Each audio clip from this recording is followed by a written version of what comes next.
ஹே, கதை கேட்க நீங்க வந்துட்டீங்களா? கதை சொல்ல நானும் வந்துட்டேன். நம்ம ஆல்ரெடி பார்த்துட்டு இருக்க தாய் டிராமாவோட அடுத்த எபிசோட் தான் பார்க்க போறோம். வீடியோக்குள்ள போறதுக்கு முன்னாடி எப்பயும் சொல்றதுதான் இப்பயும் சொல்றேன். எஸ்எஸ் வாய்ஸ் ஓவரை சப்ஸ்கிரைப் பண்ணுங்க. பார்த்ததுக்கு அப்புறம் லைக் பண்ணுங்க. மறக்காம போறதுக்கு முன்னாடி எக்ஸ்பிளனேஷன் எப்படி இருக்குன்னு சொல்லிட்டு கமெண்ட் பண்ணிட்டு போங்க. இந்த எபிசோட எதுல ஸ்டார்ட் பண்றோம் அப்படின்னு பார்த்தா, ஹீரோயின் இப்பதான் ஃப்ரெண்ட் கிட்ட வந்துட்டு எங்க குட்டி பையன் அப்படின்னு கேக்குறா. இவதான் ஹீரோட வீட்டுல விட்டுட்டு வந்துட்டா இல்லையா, இவளுக்கு எப்படி பதில் சொல்றதுன்னே தெரியல. ஐயோ, எனக்கு வயிறெல்லாம் கலக்குது, இரு நான் ரெஸ்ட் ரூம் மட்டும் போயிட்டு வந்துட்டு உனக்கு பதில் சொல்றேன் அப்படின்னு சொல்லி ஓடுறா. அப்ப ஹீரோ என்ன பண்றான் அப்படின்னு பார்த்தா, உள்ள இருந்து வெளியில வரான். அவன் வேணும் அப்படின்னா என் கூட வந்து கார்ல ஏறு அப்படின்னு சொல்லிட்டு அவன் பாட்டு போய் கார் எடுக்கிறான். நேரம் ஹீரோ வந்துட்டு அவனோட வீட்டுக்கு கூட்டிட்டு வந்துடுறானா. ஹீரோயினுக்கு உள்ள வந்த உடனே செம ஷாக்கு. எதுக்காக நீ இங்க என்ன கூட்டிட்டு வந்திருக்க, இது எந்த இடம் அப்படின்னு சொல்லி போய் சொல்றா.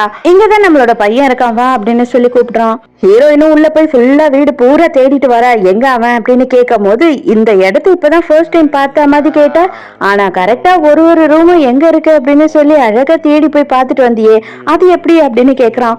அதோட ஹீரோ வந்து செம கடுப்பாய் பேசுறான். எனக்கு எல்லாமே ஞாபகம் வந்துடுச்சு, இதுக்கு மேல வந்துட்டு நீ இந்த சீன் எல்லாம் போட தேவையில்ல.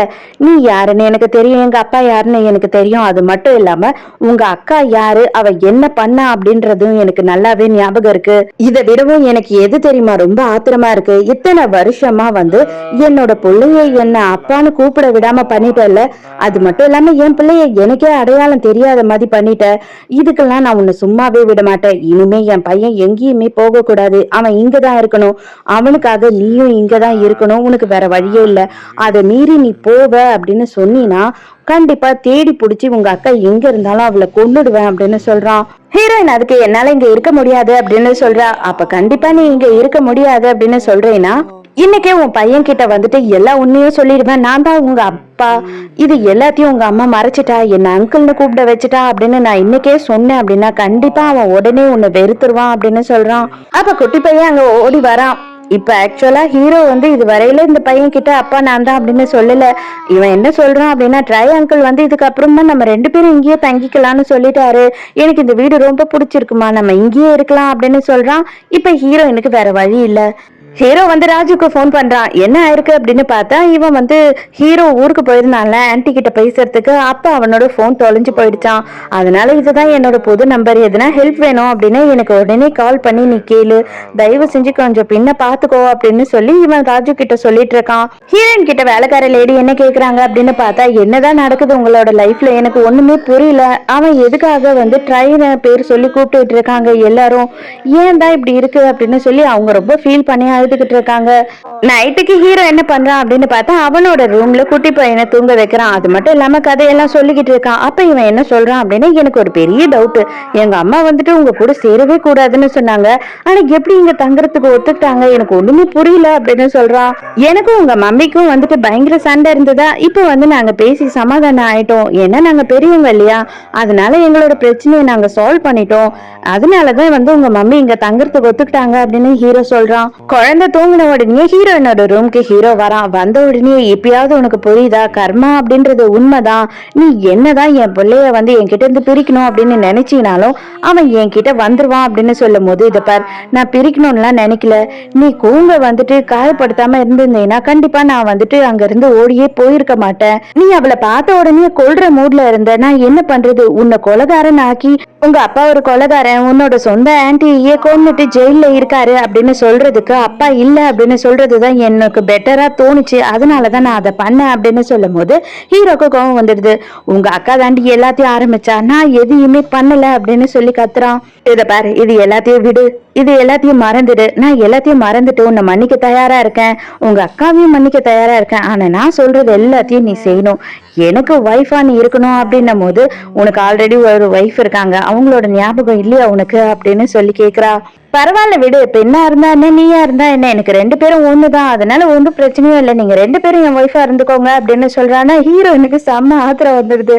ஓங்கி உன் மூஞ்சி முகரெல்லாம் பேக்குறனா இல்லையா பாரு அப்படின்னு சொல்லிட்டு ஹீரோயின் அவனை குத்துறா. அப்போ அவன் என்ன சொல்றான்னா, எனக்கும் அவளுக்கும் கல்யாணமே ஆகல, நான் இது வரைக்கும் அவளை தொட்டது கூட கிடையாது அப்படின்னு சொல்றான். அதுக்கப்புறம் தான் ஹீரோ வந்து எல்லா உண்மையும் சொல்றான். இது எல்லாத்துக்கும் காரணம் நீதான். உன் புருஷனை நீ விட்டுட்டு போயிட்ட. அதனால யார் யாரோ வந்து நீதான் என் புருஷன், நீதான் என் புருஷன்னு சொல்ற அளவுக்கு என் நிலைமைய நீதான் ஆக்கிட்ட. சோ இதுக்கு மேல எந்த பிரச்சனையும் இல்ல. நான் எல்லாத்தையும் அவங்க ஆன்ட்டி கிட்ட சொல்லி கிளியர் பண்ணிட்டு வந்துட்டேன். இனிமே வந்து அவளுக்கும் எனக்கும் எந்த சம்பந்தமும் கிடையாது. அவ முதல்ல இருந்தே எனக்கு தங்கச்சி மாதிரி தான் அப்படின்னு சொல்றான். இதுக்கப்புறமாவது நீ வந்துட்டு உனக்கு கடமையெல்லாம் ஒழுங்கா செய், அது போதும் அப்படின்னு சொல்லி ஹீரோயினை கிஸ் பண்றான். அப்பதான் ஹீரோயினுக்கு என்ன ஞாபகம் வருது அப்படின்னு பார்த்தா, பெண்ணோட ஆன்ட்டி சொல்லியிருப்பாங்க இல்லையா, உனக்குன்னா வந்துட்டு வேற யாருன்னா கூட கிடைப்பாங்க, பட் ஆனா பெண்ணை பொறுத்த வரைக்கும் அப்படி கிடையாது. அவளுக்கு இந்த மாதிரி ஒரு இன்சிடென்ட் நடந்திருக்கு. அவ வந்து பயங்கரமா இவனை லவ் பண்றா, பைத்தியம் மாதிரி இருக்கா அப்படின்னு சொல்லி அதெல்லாம் ஹீரோயினுக்கு ஞாபகம் வருது. உடனே ஹீரோயின் அங்க வந்து எழுந்து வந்துடுறா. இல்ல எனக்கு என்னவோ இது சரியா வரும்னு தோணல. எனக்கு பெண்ணுக்கும் உனக்கும் வந்து ஏதோ சம்பந்தம் இருக்குன்னு டவுட்டா தான் இருக்கு. நீ ஏதோ என்கிட்ட போய் சொல்ற அப்படின்னு சொல்றா. இன்னைக்கு நான் விட்டுட்டு போறேன், எல்லா நாளும் நான் வந்து விட்டுட்டு போவேன் அப்படின்னு நினைக்காத, நான் உனக்கு கொஞ்சம் டைம் கொடுக்குறேன் அப்படின்னு சொல்லிட்டு அங்க இருந்து ஹீரோ போயிடுறான். சேர்மனை காட்டுறாங்க. சேர்மனுக்கு வந்து ஹீரோ சாகல அப்படின்னு தெரிஞ்சிருச்சு இல்லையா, அதனால செக்ரட்டரிய பிடிச்சி செம்ம திட்டு இனிமே உனக்கு இங்க வேலையே கிடையாது, மாதிரி எதையோ வெளியில போ அப்படின்னு துரத்தி விட்டுறான். காலையில எழுந்து ஹீரோயின் வந்து அவளோட ஷாப்புக்கு வந்துடுறா. சேர்மன் வாங்கி கொடுத்த ஷாப்புக்கு நம்ம ஹீரோவும் பின்னாடியே வந்துடுறான். உனக்கு வந்துட்டு எவ்வளவு தைரியம் இருந்தா நீ என் கூட இருக்கும் போதே வந்துட்டு இன்னொருத்தன் வாங்கி கொடுத்த இந்த ஷாப்ல இருப்ப, நீ என்னதான் நினைச்சு இதெல்லாம் பண்ணிக்கிட்டு இருக்க அப்படின்னு அவன் கத்தும் போது ஹீரோயின் என்ன சொல்றான்னா, நான் என்ன பண்ண முடியும், எனக்கு கடன் இருக்கு, எனக்கு செலவுங்க இருக்கு, நான் அதெல்லாம் பார்த்துதானே ஆகணும், எனக்கு ஒரு வேலை வேணும் அப்படின்னு சொல்றா. சேர்மனுக்கு ஹீரோ உடனே கால் பண்றான். இது பாரு, இனிமே ஏன் பொண்டாட்டி வந்துட்டு உன்னோட தயவால வாழ மாட்டா. அது மட்டும் இல்லாம அவளுக்கு நீ எவ்வளவு இது வரைக்கும் பண்ணிருக்கியோ அதை வட்டியும் முதலமா இன்னைக்கே நான் திருப்பி கொடுத்துருவேன். ஆல்ரெடி நான் சொன்னதை நல்ல மைண்ட்ல வச்சுக்கோ. அவளை வந்துட்டு இனிமே நீ பாக்குறதோ இல்ல பேசுறதோ ஏதாவது மூவ் பண்ணணும்னு நினைச்சினா கண்டிப்பா உன்னை சும்மா விட மாட்டேன் அப்படின்னு சொல்றான். பெண்ணை காட்டுறாங்க. பெண் பார்த்தா ஜாலியா மெசேஜ் அனுப்பிட்டு இருக்கா. யாருக்கடா அனுப்புறா அப்படின்னு பார்த்தா ஹீரோட நம்பருக்கு தான் அனுப்பிட்டு இருக்கா. எப்ப வர, எப்படி இருக்க, சாப்பிட்டியா, தூங்குனியா அப்படின்னு சொல்லி கேக்குறா. மெசேஜ்லயே அவளுக்கும் பதில் வந்துட்டு இருக்கு. ஆக்சுவலா வந்துட்டு பெண்ணோட ஆன்ட்டி இருக்கா இல்லையா, அவ தான் மொபைல திருடி நம்ம ராஜி கிட்ட கொடுத்து மெசேஜ் பண்ண சொல்லிக்கிட்டு இருக்கா. அவன் வந்துட்டு என்ன சொல்றான் அப்படின்னா, பெண்ணுக்கு இது தெரிஞ்சதுன்னா கண்டிப்பா என்ன வெறுத்துருவா, எதுக்காக நீங்க இப்படி எல்லாம் பண்றீங்க அப்படின்னும் போது அவ வந்து உன்னை வெறுக்கிறது முக்கியமா இல்ல அவ சாகிறது உனக்கு வேணுமா, நீ நல்லா யோசித்து பாரு. அவ வந்து ஹீரோ அவகிட்ட பேசல அப்படின்னா கண்டிப்பா அவ என்ன பண்ணுவான்னு நமக்கு தெரியல. அதனால இதை எல்லாத்தையும் நீ அட்ஜஸ்ட் பண்ணிதான் ஆகணும் அப்படின்னு ஃபோர்ஸ் பண்றாங்க. மறுபடியும் ஹீரோவை காட்டுறாங்க. ஹீரோ என்ன பண்றான் அப்படின்னு பார்த்தா ஹீரோயினை கூட்டிட்டு வரான் ஆபீஸ்க்கு. கூட்டிட்டு வந்துட்டு இனிமே இவதான் என்னோட செக்ரட்டரி அப்படின்னு சொல்லிடுறான். அப்ப ஹீரோயின் என்ன சொல்றான்னா, எனக்கு இந்த ஜாப பத்தி எல்லாம் அவ்வளவா தெரியவே தெரியாது, எதுக்காக நீ என்ன டார்ச்சர் பண்ற, எனக்கு தெரிஞ்ச வேலையை நான் பண்ணிக்கிறேன் அப்படின்னு சொல்லும் போது ஹீரோ என்ன சொல்றான்னா, ஆமா நானும் தான் அக்ரிகல்ச்சர் படிச்சேன், எனக்கும் தான் இந்த ஜாப பத்தி பெருசா தெரியாது, அதனால ரெண்டு பேரும் சேர்ந்து கத்துப்போம் அப்படின்னு சொல்றான். இவர் தான் வந்து நம்ம ஹீரோவோட புது லாயர். இப்போ ஆக்சுவலா வந்துட்டு இவர் என்ன பண்றாரு அப்படின்னு பார்த்தா, சேர்மன் இருக்கான் இல்லையா, அவன் கிட்ட போயிட்டு ஹீரோயினுக்கு அவன் எவ்வளவு எல்லாம் செலவு பண்ணணும் அது எல்லாத்தையும் வட்டியும் முதலுமா வந்து திருப்பி கொடுத்துறாரு. கொடுத்தது மட்டும் இல்லாம எனக்கு நீங்க ரிசிப்டும் கொடுக்கணும், எல்லாத்தையுமே நம்ம லீகலா வச்சுக்கிறது தான் நல்லது அப்படின்னு சொல்லி ரிசிப்டையும் வாங்கிட்டு போயிடுறாரு. நம்ம ஹீரோவும் ஹீரோயினும் வந்துட்டு பையனை பிக்கப் பண்றதுக்காக ஸ்கூலுக்கு போறாங்க.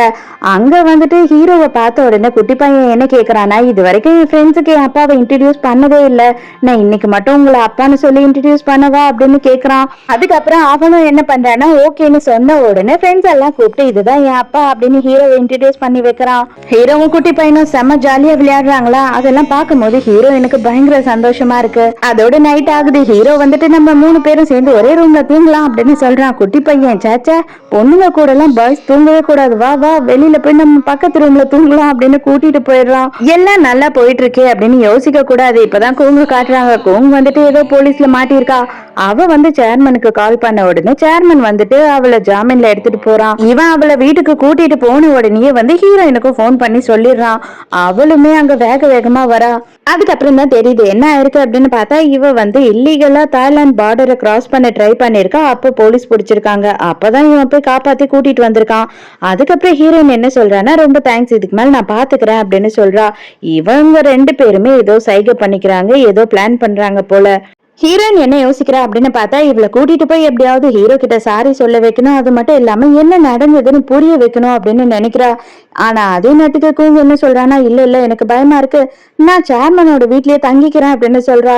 ஆனா அதுக்குள்ளேயே ஹீரோ எல்லா விஷயத்தையும் கண்டுபிடிச்சிட்டு காரை வந்து வழி மறிச்சிடுறான். இவங்க 2 பேரும் எஸ்கேப் ஆகலாம் அப்படின்னாலுமே அவன் விடுற மாதிரி தெரியல. மரியாதையா 2 பேரும் வந்துட்டு கார்ல ஏறிட்டீங்க அப்படின்னா அது உங்களுக்கு நல்லது, இங்க ரோட்ல எந்த சீனும் கிரியேட் பண்ண வேணாம்னு நினைக்கிறேன் அப்படின்னு சொல்றான். கவலைப்படாத, நீ எங்க வீட்லயே தங்கிக்கலாம், இந்த ரூம் நீ யூஸ் பண்ணிக்கோ அப்படின்னு சொல்லி ஹீரோ வந்து கூங்குக்கு ஒரு ரூம் கொடுக்குறான். அங்க அவ ரூம்குள்ள போன உடனே வந்து கதவை இழுத்து சாத்திடுறான். ஹீரோயின் இங்க சமயம் கெஞ்சிக்கிட்டு இருக்க, தயவு செஞ்சு அவளை இப்படி எல்லாம் பண்ணாத அப்படின்னும் போது, நான் வந்து உன்கிட்ட ஒரே ஒரு விஷயம் தான் கேக்குறேன், நீ வந்து எனக்கு பொண்டாட்டியா இருக்கணும், நான் சொல்ற எல்லாத்தையுமே கேட்கணும், அப்படின்னா கண்டிப்பா நான் வந்துட்டு அவளை ஒண்ணும் பண்ண மாட்டேன், விட்டுருவேன். அப்படி இல்லைன்னா கண்டிப்பா அவளை வந்து நான் ஜெயில போடுறதுக்கு என்னென்ன பண்ண முடியுமோ எல்லாமே பண்ணுவேன் அப்படின்னு சொல்றான். ஹீரோ இன்னும் வேற வழி இல்லாம அக்காவை காப்பாத்தணும் அப்படின்றதுக்காக கண்டிப்பா நீ சொல்ற எல்லாத்தையுமே நான் செய்வேன் அப்படின்னு ஒத்துக்கிறா. குட்டி பையன் என்ன பண்றான் அப்படின்னு பார்த்தா ஸ்கூல்ல இருந்து வரான். கதவு தட்டுற சவுண்ட் கேட்ட உடனே அவன் வந்து கதவை திறந்து விட்டுறான். நீ யாருடா பையா அப்படின்னு சொல்லிட்டு இவளும் கேக்குறா, என்னோட பையன் அப்படின்னு சொல்லி ஹீரோவும் ஹீரோயினும் வந்து நிக்கிறாங்களா. அப்ப ஹீரோயின் வந்து இது என்னோட அக்கா, என்னோட ஆன்டி அப்படின்னு சொல்லி இன்ட்ரடியூஸ் பண்றாங்க. இவளுக்கு செம ஷாக்கு, இவ்வளவு பெரிய பையன் இருக்கா அப்படின்னு. அதுக்கப்புறம் ஆசையா அவனுக்கிட்ட கொஞ்சம் பேசிக்கிட்டு இருக்கா, உன் பேர் என்ன அப்படின்லாம் கேட்டுட்டு இருக்கான். அவனுமே வந்து ஆன்டி நீங்க ரொம்ப அழகா இருக்கீங்க அப்படின்னு சொல்லிட்டு இருக்கான். கடைசியா கூங்க வந்துட்டு என்ன சொல்றான் அப்படின்னு பார்த்தா அந்த குட்டி பையன், வாங்க நான் வந்து எல்லாத்தையும் சுத்தி காட்டுறேன், அது மட்டும் இல்லாம வந்து அப்பாவோட ரூம் எது அம்மாவோட ரூம் எதுன்னு நான் உங்களுக்கு காட்டுறேன் அப்படின்னும் போது இவளுக்கு டவுட் வருது. அப்பனா உங்க அப்பா தனி ரூம்ல தூங்குவாரு, உங்க அம்மா தனி ரூம்ல தூங்குவாங்களா அப்படின்னு கேட்டுக்கிறா. ஹீரோயின் வரா இவகிட்ட பேசுறதுக்கு. ஹீரோயின் வந்ததுக்கு அப்புறம் தான் வந்து இவங்களுக்குள்ள நடந்த மொத்த கதையுமே சொல்லி முடிக்கிறா. அதே நேரத்துக்கு கூங்குக்கு என்ன ஆயிருக்கு அப்படின்னு பார்த்தா, இவளை வந்துட்டு அவ பாய் ஃப்ரெண்டே வித்துட்டு போயிட்டு இருக்கான். அவங்க கிட்ட தப்பிச்சுதான் இப்ப வந்திருக்கா இவ.